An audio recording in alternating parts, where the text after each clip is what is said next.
Buenas noches, señoras y señores. Aquí estamos una vez más en la versión número 58 del programa Al Derecho y al Revés, en un día algo desapacible, con una pequeña llovizna, pero aquí estamos. Es ideal para escuchar radio, ideal para escucharnos a nosotros, que traemos unas cuantas inquietudes que vinimos preparando para todos ustedes en el día de hoy. Y antes de presentarnos a nosotros mismos, vamos a decir que nuestro colega y compañero de siempre, Adalberto Buceto, hoy no nos acompaña porque, y vamos a mencionarlo porque es un honor para nosotros, está en la selección de los magistrados en el Consejo de la Magistratura de la Provincia de Buenos Aires. Tenía un compromiso, él toma el examen a los futuros jueces y camaristas, creo que el día de hoy era para camaristas. Eso era uno de sus compromisos allí en La Plata, y el otro era la colación de grado de los alumnos de su facultad, de la cual es jefe de cátedra en la Facultad de Derecho.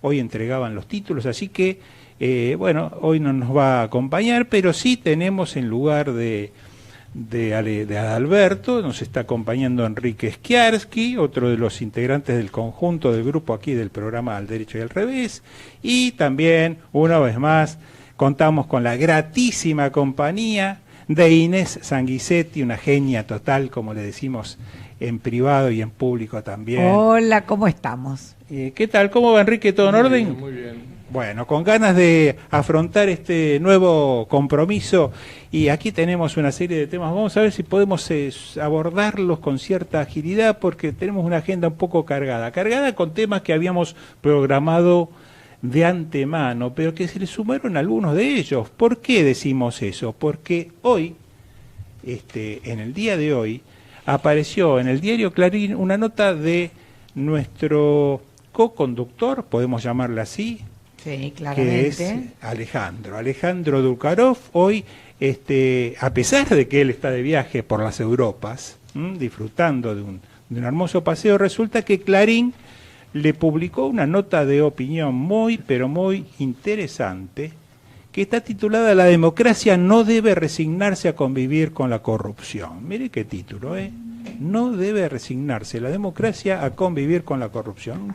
Una interesante nota que aparece justamente en la columna de opinión del diario de Clarín del día de hoy, de esta mañana, y que por supuesto abre el debate, porque el contenido de este trabajo, de este aporte, es tema de nuestro programa, tema imprescindible de nuestro programa, en donde bueno, allí por supuesto que los invitamos a leer la nota completa, el artículo completo, pero... Y Alfredo, sí. Mira, en paralelo con lo que va a pasar a las 7:30 de la noche, que vamos a entrevistar a Valdemar Cubillas, que dice: soy villero, ex ciruja y futuro doctor en sociología, y empecé a robar a los 15 años y mi vida cambió radicalmente. Entonces miren qué lindo para los oyentes, que vamos a hablar un rato de algo que son superestructuras y campos muy grandes y muy mega de la transformación, que es democracia y corrupción. Ajá. Y vamos a poner en paralelo cómo en una historia de vida singular se puede hacer ese tránsito que alguna vez quizás nuestra democracia puede hacer, ¿no? Seguro que sí, seguro que sí. Y bueno, y tratando de decir algo sobre este trabajo de Alejandro, ¿qué podríamos señalar? Realmente, ¿debemos resignarnos o debemos seguir adelante a pesar de que la corrupción permanentemente intenta y logra en cierta medida erosionar la democracia? Bueno, lo que postula de alguna forma Alejandro como resultado o ponencia final de su trabajo es, bueno, que existan de alguna forma políticas de Estado acordadas por los gobiernos, y acordadas más que nada que por los gobiernos, por los distintos partidos políticos, tanto a cargo del gobierno como de los otros partidos mayoritarios, que de alguna manera consideren a este tema como un flagelo real y ver si de una vez por todas se lo empieza a encarar con seriedad. Pero claro, esto va en el terreno de las hipótesis, pero tenemos una contrapartida a todo esto, que es ayer mirando la televisión, mirando la tele ayer a la noche, un programa La Mirada, del periodista Roberto Rodríguez, creo que se llama, ex Ámbito Financiero, un gran periodista. Resulta que tenía entre sus invitados a un conocido de nosotros, que es el politólogo y encuestador prestigioso, Jorge Giacobbe, padre, y allí resulta que, bueno, en una exposición realmente interesante, marcó una postura bastante, digamos, negativa de lo que él da como lectura de la situación actual. Pero vamos a escucharlo, a ver qué decía Jorge Giacobbe ayer por la radio, por la televisión. Es que desde nuestro punto de vista ya no es el problema Mauricio. El problema de Mauricio no es el problema. Porque si Mauricio fuera el problema, aparecería el desafiante, aparecería el rival. Lo que pierde Mauricio, lo que deja Mauricio en ese camino de 43 positiva, que era 55, 56, no va a nadie. Se va por el fregadero. Muy bien. En esa dirección, hace 2 meses yo le pregunté a mi directorio, en esas reuniones que hacemos, que son durísimas, porque hay una gente muy inteligente en nuestra mesa, si el problema era Mauricio, o el problema es que la gente no está decepcionada con Mauricio, sino con la Argentina. Y llegamos a la conclusión, después de 2 meses de estudio consecutivo, que el 35% de la sociedad argentina no cree en la Argentina, es decir, cree que la Argentina no tiene solución. Para investigar esto, lo que hicimos es preguntarle frente a los 4, 5, 6 problemas más importantes que reconoce la Argentina: inflación, desempleo, pobreza, educación. ¿Qué partido político está en mejores condiciones para arreglar ese tema en particular? Por ejemplo, en corrupción, ¿qué partido político está en mejores condiciones? Macrismo, peronismo, kirchnerismo, izquierda, masismo. Sí, sí. Ninguno. Este tema no tiene solución, no lo sé. Ninguno. Este tema no tiene solución, no lo sé, es 42%. Abrimos el debate, casi nada. ¿Qué les parece? ¿Tiene solución la situación del país en Argentina a raíz de la corrupción? Yo diría endémica en cierta forma, porque esto es lo que da a entender Jorge Giacobbe. ¿Qué les parece a los colegas de la mesa? ¿Tenemos que aceptar esta realidad, resignarnos y seguir para adelante viendo cómo todo se derrumba, o todavía hay chances, como propone nuestro amigo Alejandro Drugarov, de decir, bueno, hay que establecer políticas públicas u otros mecanismos y sacar la cuestión adelante?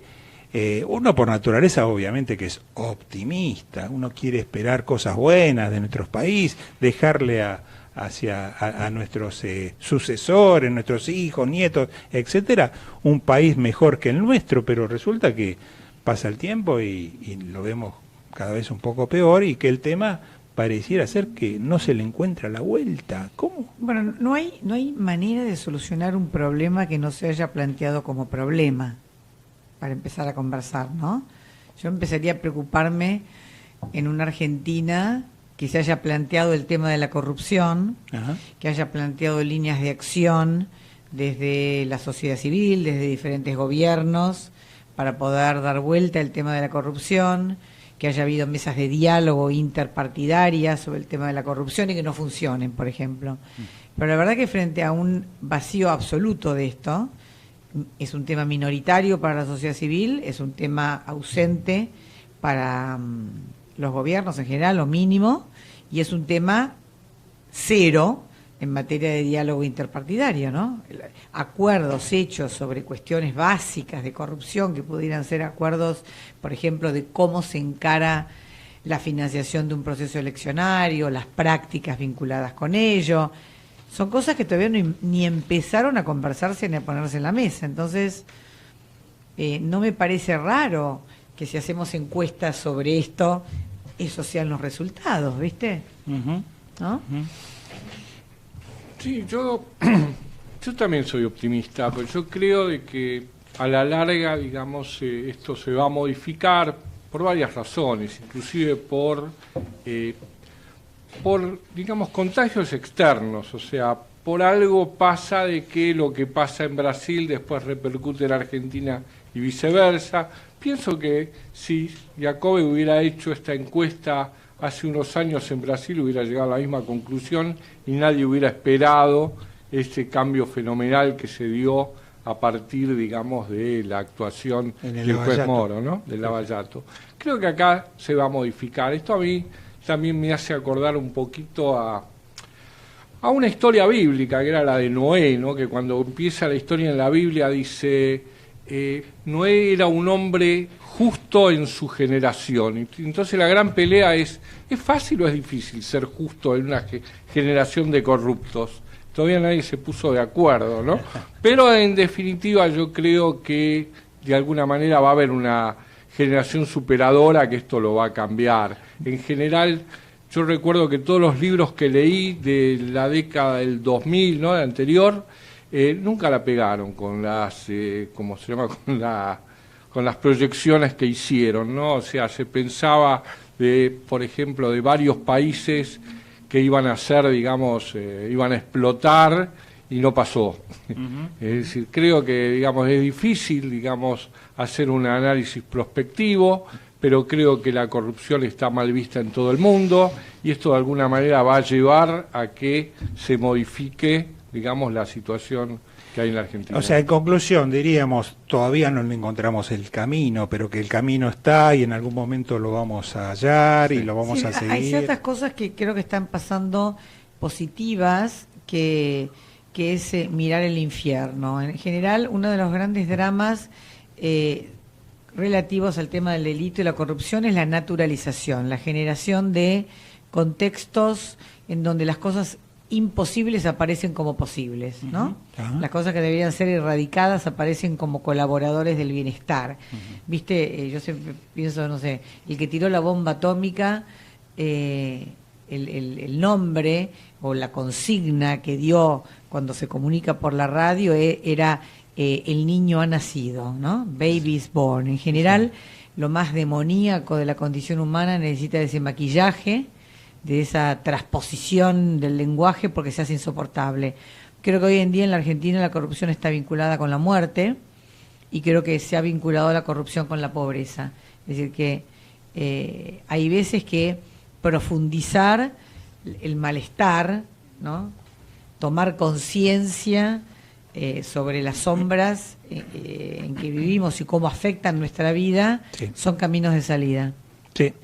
Bueno, ojalá que así sea y lamentablemente ahora vamos a tener otro tema que de nuevo nos va a llevar a esta cuestión de la corrupción porque vamos a hablar del caso Odebrecht.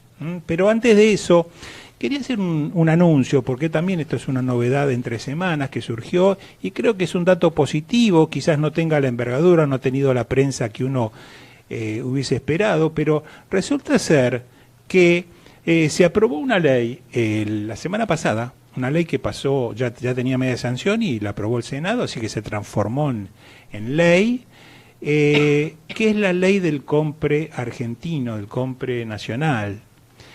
Que esto, uno puede decir, bueno, ¿y de qué se trata? ¿Para qué sirve? Bueno, justamente sirve para empezar a movilizar un poco más a las pequeñas y medianas empresas, por un lado, y a las grandes también. ¿Por qué? Porque obliga al Estado, en general, a todos los estados, provinciales y nacional, a tener en la mira prioritariamente para hacer sus adquisiciones o contrataciones de servicio a las pymes, a las empresas nacionales, las pymes nacionales, y no automáticamente cuando hace falta hacer un requerimiento, hacer una licitación internacional y comprar todo afuera.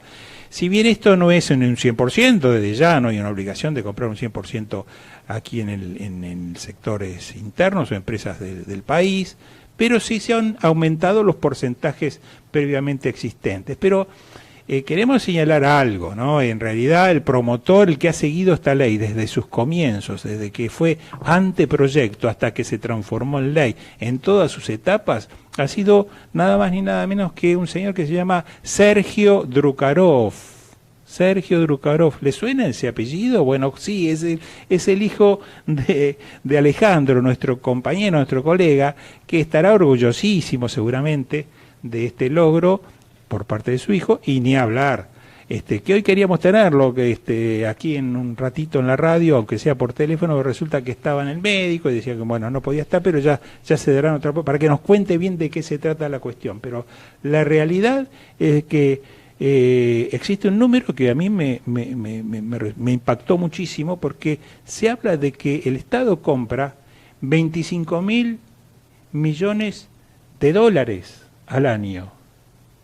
Y si de esto una buena parte obligadamente tiene que ser para las pymes, que se amplió del porcentaje del 7 al 15%, y para las grandes empresas pasó de un 5% que ya existía a una obligación del 8%, bueno, es un avance, son las pequeñas cositas que van sumando y que van agregando. Y gestos que son enormemente multiplicadores, más allá de la masa de dinero concreta que define un mercado interesante para las pequeñas empresas. Si esto además compone una cierta política comunicacional, somos nosotros las personas las que podríamos estar tomando la opción frente a compras alternativas, elegir e identificar cuál es ese producto de una pequeña empresa para apoyar. Sí. ¿No? Sería lindo que eso pudiera pasar para el consumidor medio, ¿no? No, pero acá lo que se da es que, como pasa en casi todos los países del mundo, el primer consumidor es el Estado. Claro, o sea, nadie compra esa cantidad. Y si el Estado se ve obligado, digamos, a que por lo menos un porcentaje de sus adquisiciones las compre a las pequeñas empresas o grandes empresas nacionales, o a esas empresas, o inclusive a empresas del exterior, pero que se integren con empresas nacionales, bueno, esto es es muy bueno para la economía, es, digamos, una palanca que por ahí va a permitir, digamos, un desarrollo, bueno, no la panacea total, pero bueno, es un paso en el buen sentido. Sí, es una etapa más que superamos y que seguramente el tiempo dirá el impacto que todo esto va a producir. Lo que sí estoy seguro, como he escuchado por ahí, que ya muchos empresarios se suscribieron al boletín oficial y van a estar leyendo todos los días el capítulo, la parte que habla de contrataciones y adquisiciones. Y bueno, y a ver si alguna de estas tienen que ver con su rubro para estar ahí presente para ofertas. Pero bueno, es un dato que no queríamos pasar por alto. Y hablamos entonces sí de Odebrecht. ¿Qué les parece? Odebrecht es un tema complejo, difícil, árido para el común de la gente, para nosotros también, a pesar de que más o menos tratamos de seguir el proceso. Todos sabemos que esto se genera en esta enorme empresa brasilera que constructora y que ha hecho, digamos, trabajos en muchos países de Latinoamérica y también de otros continentes, ¿no? En Europa, África también ha estado, y que resulta que la base de su tarea y de la forma que han tomado como un hábito para conseguir sus trabajos era a través de ¿qué? A través de la coima, a través de del soborno, y del soborno al más alto nivel de cada uno de esos países con los cuales ha estado involucrado. Bueno, este tema de los sobornos en Brasil, en Estados Unidos, en varios países de América, ya se ha encaminado y ha terminado con el enjuiciamiento en algunos casos y en otros en la renuncia directa de altísimos funcionarios públicos, presidentes de algunos países. Bueno, ahora lo tenemos entre ellos a Lula, preso, pero ha sido el último caso, pero se dio el caso de Ecuador, de Perú, hay varios casos similares. Bueno, lo cierto es que llegó a Argentina este tema, que en Argentina se da una característica especial. ¿Por qué dio resultado en otros países?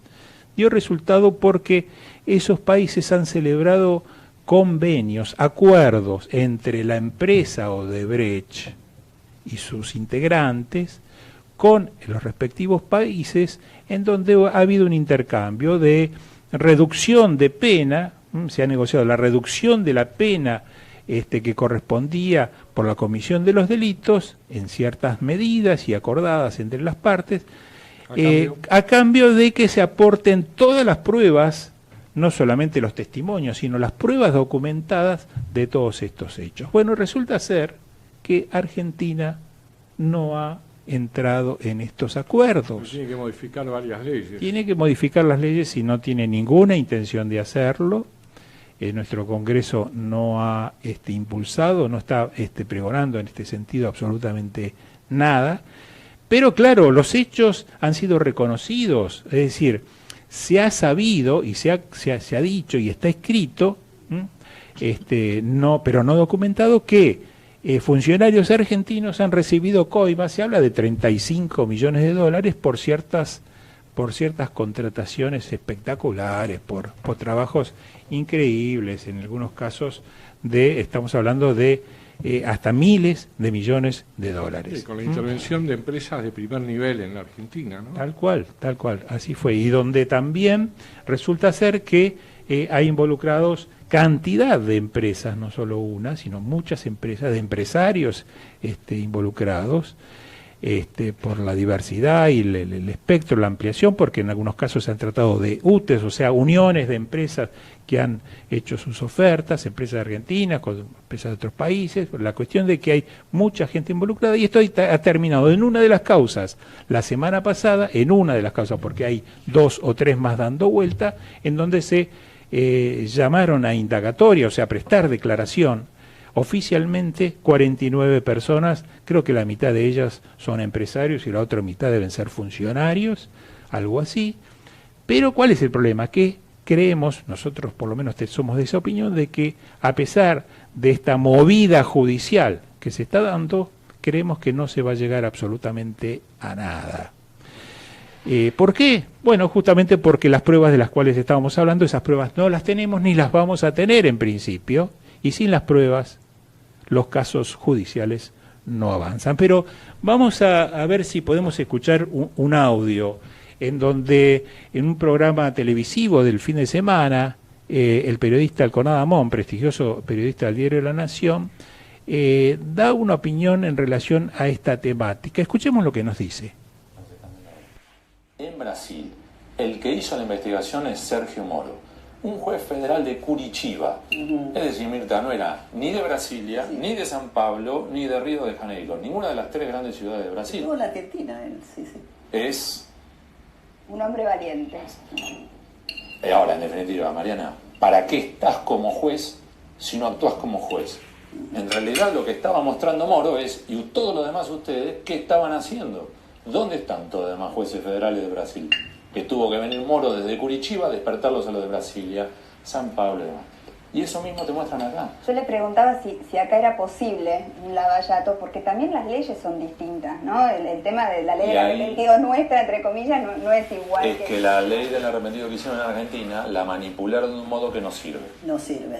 La hicieron de un modo que no sirve, del mismo modo que hicieron una ley del Consejo de la Magistratura que no sirve, del mismo modo que hicieron ahora una ley de responsabilidad penal empresaria que no sirve, porque la manipulan de un modo que te terminan armando. Es como si te hermanan un auto y arrancan los cables de la batería. Y sí, te dieron un auto, pero no sirve. Fariña, ¿no fue un arrepentido? Sí, bueno, y ahí estamos. El punto es, ¿cuál es la diferencia? Cuando vos negociás en Brasil, negociás cara a cara con el fiscal, y lo que acordaste con el fiscal automáticamente te lo convalida el juez, si considera que no violaron tus garantías constitucionales. En la Argentina es, yo arreglo con el fiscal, tengo que contar todo lo que yo sé, y después, dentro de 5 años, algún tribunal oral definirá si lo que yo te dije vale o no vale. Es decir, que yo paré, abrí la boca y me terminan condenando igual dentro de 5 años. Yo soy acusado y yo digo, yo tengo que estar loco para abrir la boca ante una fiscal para que dentro de 5 años me digan si lo que dije es correcto o no. Entonces, lo que tenemos acá, y es bueno el punto tuyo, Mariana, es las leyes no sirven. Algunas, hay que modificarlas. ¿De quién depende? De una clase política que está sufriendo presiones de los empresarios que tienen pánico de terminar como los brasileños. Hoy, vos, Mirta, decías de... Bueno, interesante, ¿no? Que cuántas cosas nos aporta Hugo Alconada. Lo bueno de lo que dice Hugo Alconada, primero que es un periodista absolutamente creíble, que habla y dice cosas sin vueltas. Dice, la ley del arrepentido no sirve, la ley del Consejo de la Magistratura no sirve, la ley penal empresaria que tiene 2 meses, ¿cuánto? Poco tiempo, no sirve. ¿Por qué? Y bueno, porque todas estas leyes, y la otra ley que debió haber salido y no salió, la de la extinción de dominio, no salió. Faltaba decir eso solamente. ¿Y por qué ocurre todo esto? Porque todas estas leyes, si están bien hechas, que no es porque no sabemos hacerlas que no sirven, sino porque se han hecho para que no sirvan, si se hubieran hecho bien, hoy tendrían los jueces otras herramientas para trabajar, quizás las pautas de negociación con imputados para conseguir ciertos acuerdos como se consiguieron en Brasil, Estados Unidos y varios países más, en donde llegaron a condenas claras y bastante ejemplificadoras. Bueno, acá nada de eso se puede Alfredo, conseguir. No te olvides que lo que comentaba justamente Alconada Mon era de que, bueno, que los jueces de Brasilia, de San Pablo y de Río no habían hecho nada, y que vino un juez de Curitiba, que vendría a ser como si viniera, digamos, de una provincia alejada, a decir, bueno, si soy juez, para algo estoy, y para cumplir un deber, digamos, etcétera. Acá por ahí estamos esperando que aparezca algún juez con la valentía o con, digamos...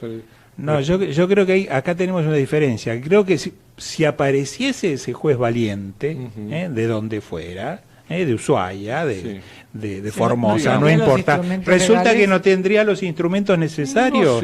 No estoy tan... Bueno, no te olvides que cuando en una cuestión de esta naturaleza se enfrentan los abogados de los empresarios, que no contratan justamente abogados, digamos, defensores oficiales, contratan los mejores estudios, conocen absolutamente muy bien las leyes y las aplican y las hacen respetar a fondo, y seguramente si las leyes tienen resquicios y fallas que hacen que no sean todo lo eficientes que debieran ser, bueno, se llega a que los procesos pueden llegar a avanzar, pero las condenas no sé si se pueden llegar a conseguir.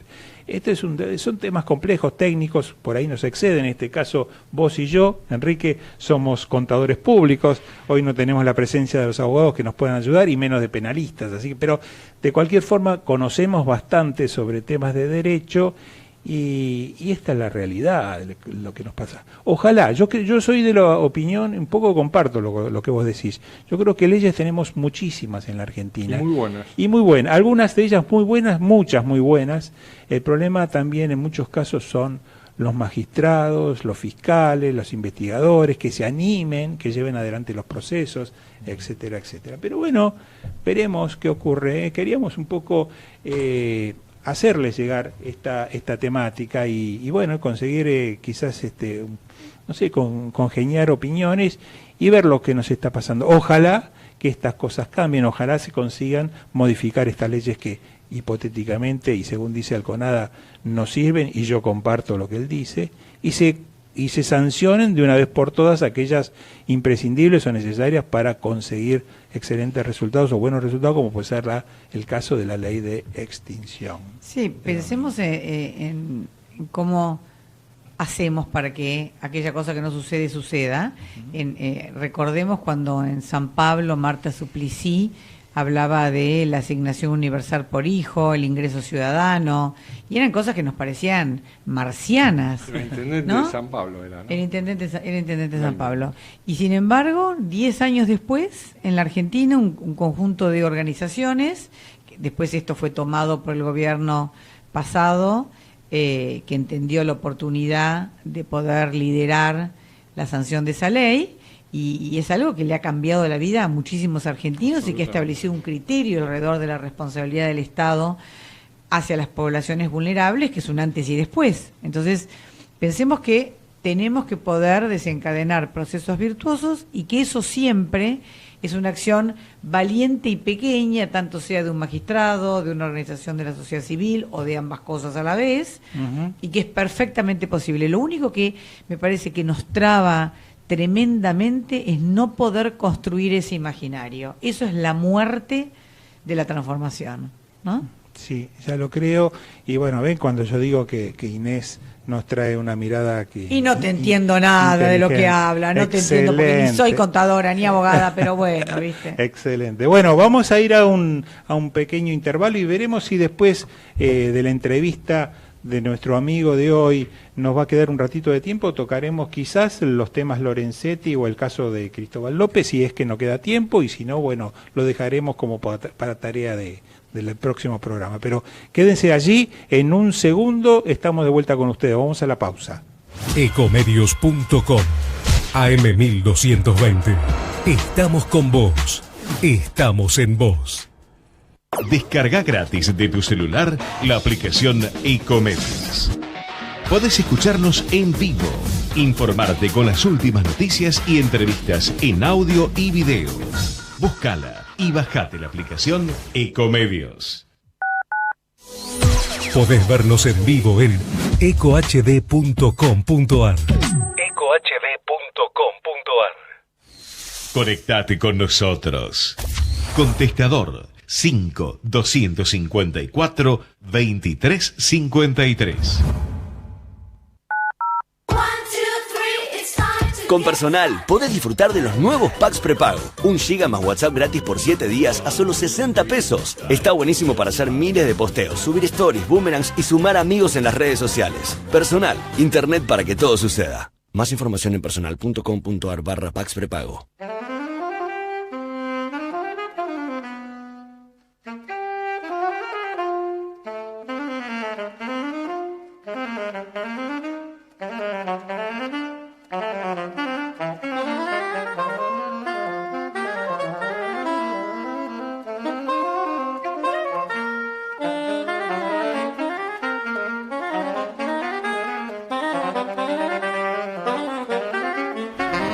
Bueno, aquí retomamos y mientras establecemos la comunicación con Valdemar, con quien vamos a charlar de temas realmente apasionantes y que son quizás considerados del submundo de lo que pasa en nuestro conurbano, digamos, profundo.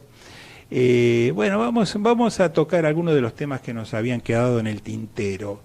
¿Y qué te parece, Enrique, Inés, si abordamos un poco el tema de lo que ocurre entre nuestra bien querida Elisa Carrió y la manera en que está quedando catalogado día tras día el presidente de la Corte Suprema de Justicia, Ricardo Lorenzetti? Ese es nuestro drama shakespeariano, viste que sí, Elisa Carrió siempre tiene dramas de Shakespeare. Es tremendo, pero sabes que en ciertas cosas, yo no sé si todavía darle totalmente la derecha o la razón en todo, pero yo creo que está muy bien encaminada y que hay cosas que cada día nos van despertando motivos de sospechas, de dudas, de preocupación. Y en lo que, no solamente por el tema justamente de que ha un poco lanzado todo esto en los últimos tiempos, que es la problemática de las escuchas telefónicas que han trascendido y que se han conocido en demasía y que han tomado estado público y que han generado muchísimas quejas con razón, por más que el contenido sea, digamos, quizás de cierto interés de la opinión pública, pero por allí, a pesar de eso, hay ciertas cosas que deben mantenerse en la reserva de lo que son los expedientes judiciales, porque no dejan de ser temas reservados a la justicia y no deben trascender. Bueno, resulta que esto ha ocurrido y no ha ocurrido una sola vez, ha ocurrido varias veces, pero además hay otra cuestión que esto sí ya es más de nuestro tema, Enrique, que es el de los contadores o de los peritos y demás, que resulta que hay una oficina de la cual depende el tema de las escuchas y también un nuevo cuerpo de peritos que se ha creado, que es el cuerpo de peritos anticorrupción, que se llama así. Un cuerpo que en estos momentos debe tener 5 o 6 miembros, poquitos, que se ha conformado en forma paralela al viejo y antiguo y conocido tradicional existente cuerpo de peritos contadores de la Corte de toda la vida, que tiene 70 años de vida, que tiene toda una organización, un mecanismo de trabajo, una división de tareas, una forma de asignación de las causas totalmente transparentes, donde a través de un sistema computarizado nadie puede elegir qué caso llevar adelante, sino que se asigna por un sistema computarizado. Bueno, resulta que en este cuerpo de de poquitas personas, todos los peritos entienden o toman o participan en cualquiera de las causas. Pareciera que no hay sorteos. Los temas no se reparten por un método objetivo, pero además hay un problema, que estos peritos dependen casi directamente de la Corte Suprema y en particular del presidente de la Corte, que es quien estamos ahora analizando un poco lo que ha venido haciendo todos estos últimos tiempos, y la competencia de este cuerpo es nada más ni nada menos que los casos de corrupción. O sea, todos los casos importantes de corrupción y los no importantes también van a parar a este cuerpo, se investigan allí. Los peritos, si bien son peritos, son una especie de juececillos. ¿Por qué? Son como jueces porque en definitiva muchos de los casos de corrupción se resuelven por las pericias más que por otro tipo de pruebas o por cuestiones judiciales o, mejor dicho, jurídicas. Se resuelven generalmente por los dictámenes de los peritos contadores, casi en su mayoría. Pero el disparador y la preocupación que me llevó a tocar este tema en este recinto de nuestro programa, ¿cuál fue? Resulta que 2 de estos peritos contadores, que hace año y pico, 2 años, se han pasado, por supuesto se han presentado para el concurso de peritos anticorrupción y lo han ganado, pero que provenían del cuerpo de peritos antiguo, resulta que acaban de renunciar a sus cargos. Uno dice, bueno, puede ser que renuncien, pero la pregunta es, ¿qué persona que pasa de un trabajo a otro, en donde gana absolutamente el mismo sueldo, en un periodo tan corto de tiempo, se renuncia? Ojo, renuncian acogiéndose a la jubilación, no es que renuncian. ¿Pero renuncian todos juntos? 2 renuncian juntos, a partir de que se producen ciertas modificaciones internas en este digamos, organismo que depende de la Corte Suprema de Justicia.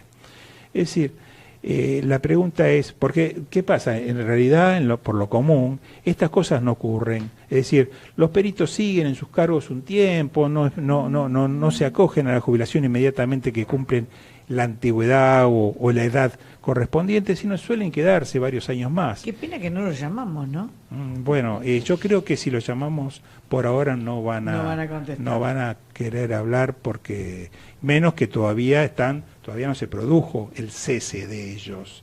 Han presentado y han presentado la jubilación, la renuncia. Claro, está en un momento, digamos, muy sensible para hablar nada. Y está sujeta, digamos, a aceptación. Es la jubilación condicionada que se le llama. Sí. Así que estamos ahí en el periodo de que es el menos indicado para hablar por parte para llamarlos, y no creo que conteste. Yo en lugar de ellos no contestaría, esperaría, ¿no? Pero esto es muy sospechoso. Esto se suma a lo que estaba pasando con las escuchas telefónicas y otras irregularidades que está viendo en la Corte, como por ejemplo lo que ocurrió en el caso de las declaraciones juradas de los ministros de la Corte. Pero, señores, ¿saben qué? Tenemos acá a Waldemar en el teléfono y nuestra amiga Inés se va a poner en contacto con él y lo va a entrevistar. Hola, Waldemar. ¿Estás ahí? Hola, ¿qué tal? ¿Cómo va, Inés? ¡Qué alegría! Un gusto. Qué bueno, Waldemar. Escúchame. Mirá, la gente no te conoce, así que yo voy a atreverme a hacer una pequeña presentación de tu persona, ¿sí? Dale. Entonces, para los que no lo conocen a Waldemar representa esas cosas que nos parecen a los argentinos imposibles. Waldemar es casi doctor en sociología, digo bien, Waldemar. Estamos en eso, falta bastante. Estamos en eso, pero bueno, pero estamos cerca del doctorado en sociología.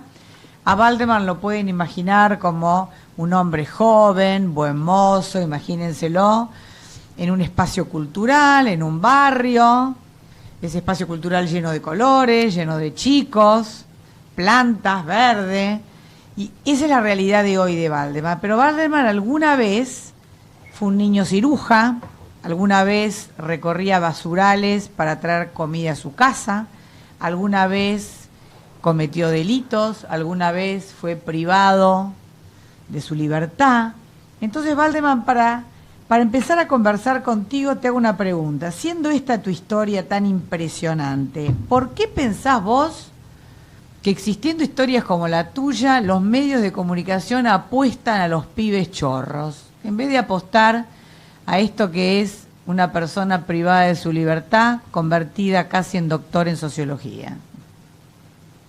Y la verdad porque es una estrategia de comunicación que tiene detrás una intencionalidad política de construir un discurso sobre la seguridad que tenga que ver más con la represión que con la prevención. Es lo primero que se me viene a la mente. Después también porque son escasas experiencias de este tipo. Creo que... ¿Y por qué son escasas las experiencias de este tipo? ¿Por qué dirías vos, habiendo vivido una historia de tanta recuperación y de tanta posibilidad, por qué son escasas? Porque en materia de política penitenciaria para mí hay poca inversión, y la inversión gubernamental que hay en materia se dice seguimiento y tratamiento de la pena o del penado, no apuntan o no se preguntan sobre la forma de integración social de los liberados en el momento de la excarcelación. En mi caso se dio la posibilidad de que converjan dos instituciones, el Servicio Penitenciario Bonaerense por un lado y por otro lado la Universidad Nacional de San Martín. No es que tuve la posibilidad de volverme sociólogo en la cárcel. Me volví sociólogo por haber estudiado en la universidad dentro de la cárcel. Es decir, que hay algo que podría estar pasando adentro de las cárceles que no estuviera justamente basado solo en la represión, es decir, ya es suficiente que hemos privado de la libertad a una persona, que yo creo que es uno de los bienes más preciados, ¿no es cierto? Además de la vida, la libertad es perderlo todo, ¿no es cierto? Sí. Pero habría algo sí. para hacer que puede cambiarle la vida a una persona. ¿Qué tiene que pasar adentro de la cárcel para que esa persona tenga un proyecto de vida cuando sale? Y basado en mi experiencia, lo primero que deberíamos garantizar es que todos los presos y presas de la provincia de Buenos Aires, de toda la Argentina, tengan garantizado el derecho a la educación en todos sus niveles. Que es una lucha que se viene dando, que si bien está legislada en cuestiones institucionales o de operatoria cotidiana de la cárcel, no se satisface. Imagínate que en una cárcel como la Unidad 48 del Servicio de Bonaerense hay aproximadamente unas 500 personas, sumándole 200 más por la sobrepoblación, y en la universidad pasarán aproximadamente 100 o 200 personas, es decir, de modo exitoso es un 30% de la población. El resto está tirado en una celda.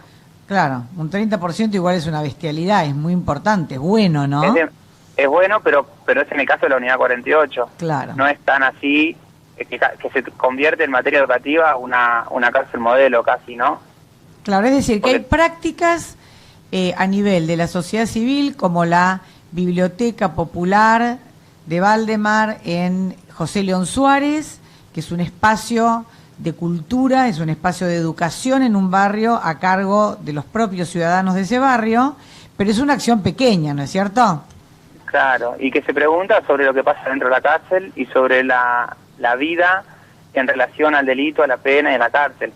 La Biblioteca Popular La Carcova, que está ubicada en La Carcova y en la cual formo parte, nace en un sueño tumbero, podríamos decir, ¿no? En un sueño carcelero. Claro. Se piensa en la cárcel por una experiencia universitaria de la cárcel que encuentra a varios presos convertidos en docentes e investigadores. Yo hice gran parte de la carrera universitaria estando preso. Claro, yo estuve en la cárcel, en la unidad penitenciaria que está diciendo Valdemar, y yo ahora estoy de nuevo en sociología, haciendo un seminario de tesis, y yo te quiero decir, Valdemar, que recuerdo muy bien la conversación esa tarde. No son conversaciones fáciles de escuchar en una universidad. Es decir, no es cierto que en los espacios académicos universitarios haya conversaciones tan profundas, tan inteligentes, de tanta categoría intelectual como las que yo escuché en la unidad 48 de la cárcel del Buen Aire, ¿no? Claro, es la unidad 48 donde funciona la sede de la Universidad Nacional de San Martín en el Servicio Penitenciario Bonaerense, que tiene licenciados tanto presos como guardias. O sea, hay un grupo de estudiantes o de licenciados ya que estamos en libertad, en donde me incluyo, pero también hay licenciados en sociología que siguen presos, incluso los guardiacárcel. Creo que esa fue la gran apuesta de poder hacer convivir en una relación universitaria o académica a las dos partes del sistema, ¿no? El opresor y el oprimido, para decirlo en términos más Foucaultianos. Claro. Cosa que no se piensa, que no se imagina, pero bueno, que si uno tiene la decisión política, en este caso de la Universidad Nacional de San Martín, de poder experimentar en eso, construye un puente, ¿no? Yo digo que se construye una ciudadanía un poco más democrática. Exacto. Y te digo, esto es una conversación que ojalá nos esté escuchando alguien del Ministerio de Justicia de la Provincia de Buenos Aires, ojalá que alguien del equipo del ministro Gustavo Ferrari, se llama, sí. Nos esté escuchando, porque por supuesto que si no tienen ninguna idea, lograr espacios educativos adentro de la cárcel ya es una genial idea. Pero yo quiero, Valdemar, que vos, imagínate que te estuviera escuchando Gustavo Ferrari, o que te estuviera escuchando alguien con capacidad de tomar decisiones sobre qué hacer para mejorar la historia de vida de un detenido y de lo que sucede con ese detenido excarcelado. ¿Qué oferta podés hacer vos desde tu proyecto para ese funcionario? Primero, que habría que... No podemos entender la cárcel aislada de la sociedad. O sea, por más que tenga un muro que intente aislarla, cada detenido o cada detenida tiene consigo una familia, ¿no? Entonces tendríamos que intentar imaginar la cárcel y la pena previa a la cárcel, fuertemente iría previa a la cárcel, ¿no? Para que se vuelva una política de seguridad más preventiva que represiva, durante la cárcel y después de la cárcel, que sería la parte de la reinserción, que es donde se trata de trabajar un poco más y que de igual manera hay pocas herramientas para una adecuada inserción de los liberados o liberadas. Esa como que sería una, que la cárcel no está aislada de la sociedad, no es una cosa, no es un repollo. Después creo que es fundamental que hay un autor que se llama Avery Goffman, que escribió un libro muy interesante que se llama Internados. Y otro que se llama Estigma. Sí, es el mismo autor. En el de Internados hace toda una descripción muy interesante del servicio, o yo digo de la cárcel, ¿no? Pero la llama de instituciones totales, ¿no? Exacto. Entonces, cómo se imagina como a la cárcel como una institución encerrada sobre sí misma y autosustentable, podríamos decir, pero que también nos tira la pista para, en materia de intervención de política pública, la necesidad de que no sea sola la cárcel o la institución carcelaria quien se ocupe del tratamiento y el seguimiento y la reinserción de los presos. Creo que el dato que en esta experiencia la Universidad Nacional de San Martín de alguna manera se asocia al servicio penitenciario, figura de contralor, podríamos decir, o de veedor de las prácticas carceleras, y eso de alguna manera condiciona un poco lo más profundo y lo más terrible de nuestras cárceles. Valdemar. De alguna constituye un testigo. Sí. Valdemar, soy Alfredo, ¿qué tal? ¿Cómo estás? Buenas noches. Alfredo. Es apasionante lo que comentás, lo que decís. A mí me impactó cuando, no sé si me equivoco o escuché bien, que estudiaron o estudian juntos en los mismos cursos o en las mismas clases personal del servicio penitenciario con personas que están recluidas en la cárcel. Claro. Haciendo cursos en conjunto. Esto no me lo imagino en la práctica, me parece fabuloso, pero no me lo imagino. ¿Cómo puede funcionar eso cuando cada uno tiene un rol distinto, ¿no es cierto? Unos están allí por una razón y otros están por otra completamente opuesta o distinta, es una especie de controlador, pero allí son compañeros a su vez de clases. Eso es una cuestión que me impacta. Y después me preguntaba otra cosa, es decir, y me gustaría conocer tu opinión al respecto por tu gran experiencia. Yo siento que desde hace muchísimo tiempo, y cada vez vamos en un sentido peor, hay una enorme deficiencia del sistema educativo de nuestro país, que en general, claro, no estoy hablando en particular del tema penitenciario o de la gente con procesos judiciales, sino que hay una enorme deficiencia que ha hecho que el deterioro en la educación impactara de distintas maneras y distintas formas en la vida cotidiana de los argentinos, y creo yo que tiene mucho que ver con la problemática de la seguridad que hoy estamos padeciendo. Ahora, ese déficit de años y creciente, ¿no es una especie de deuda, digamos, que mantiene la sociedad, que mantiene los gobiernos del país con respecto a la sociedad, y que ha de alguna manera llevado a que la única salida para mucha gente sea la comisión de delitos y que termine en definitiva cumpliendo penas en las cárceles, y por eso están repletas de gente y no tenemos suficiente forma de satisfacer? O sea, ¿no están haciendo ahora ustedes de alguna forma, a través de esta reparación y estas soluciones en materia educativa que me parecen extraordinarias, no están supliendo esa falencia del Estado? Sí, quizá es una problemática de jurisdicción intraestatal, podríamos decir, ¿no? Porque la Universidad Nacional también es parte del Estado y el Servicio Penitenciario también. Sí. El tema que tienen poca participación en el diseño, en la ejecución y en la evaluación de las políticas penitenciarias. Claro. Quizá este fue un experimento que se coló por la ventana, para decirlo de alguna manera, y que después de 10 años de trabajo, hoy tiene una maduración suficiente como para poner sobre la mesa una nueva forma de entender la educación, incluso el cumplimiento de la pena.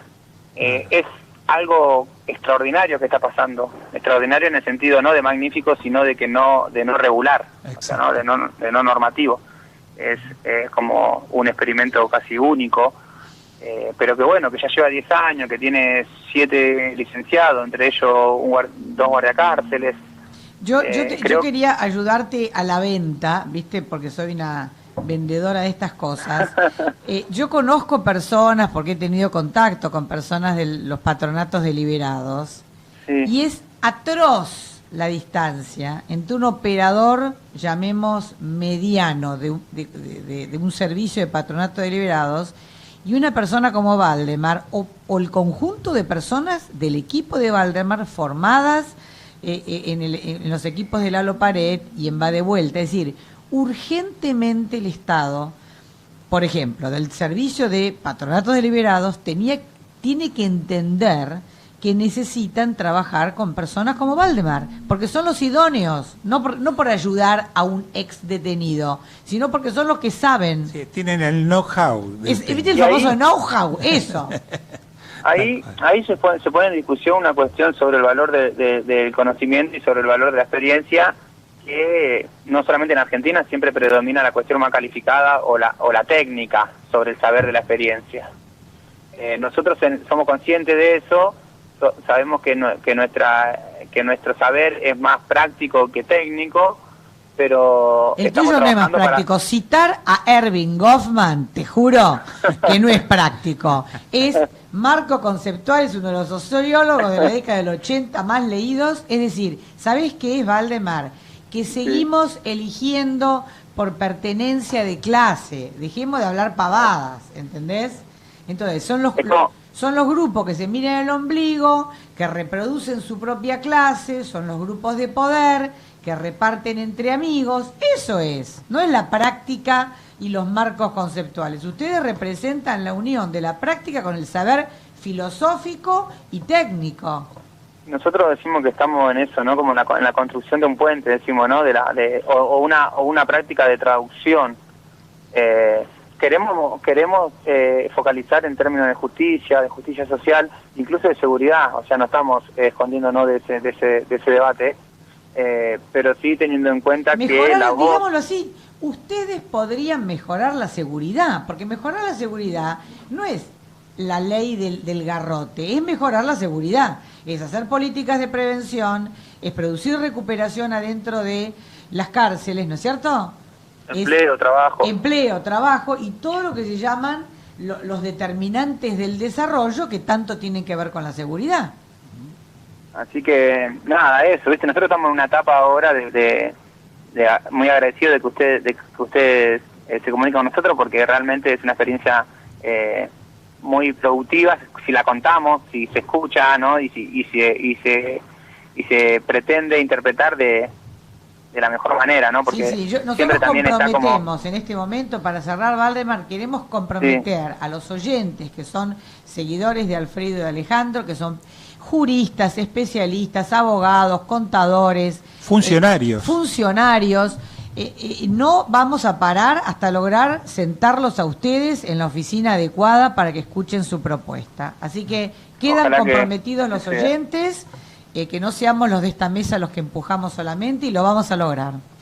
Bueno, y también decirle a los oyentes que si quieren conocer un poco más la experiencia, no tienen más que buscar Biblioteca Popular La Carcova. Muy bien. Y de ahí van a encontrar una parte de este hilo, o de este ovillo. O sea, si buscamos en internet Biblioteca Popular La Carcova o La Carcova, vamos a poder acceder a información sobre todo este proyecto. Y es una de las caras de todo este proceso. Valdemar, te agradecemos muchísimo y seguramente vas a recibir noticias de nuestra parte, y bueno, y ojalá que todas estas ideas fructifiquen cada vez un poco más y den para adelante, que esto es muy positivo y necesario para el país. Mucha fuerza. Un abrazo enorme. Hasta pronto. Abrazo, hasta luego.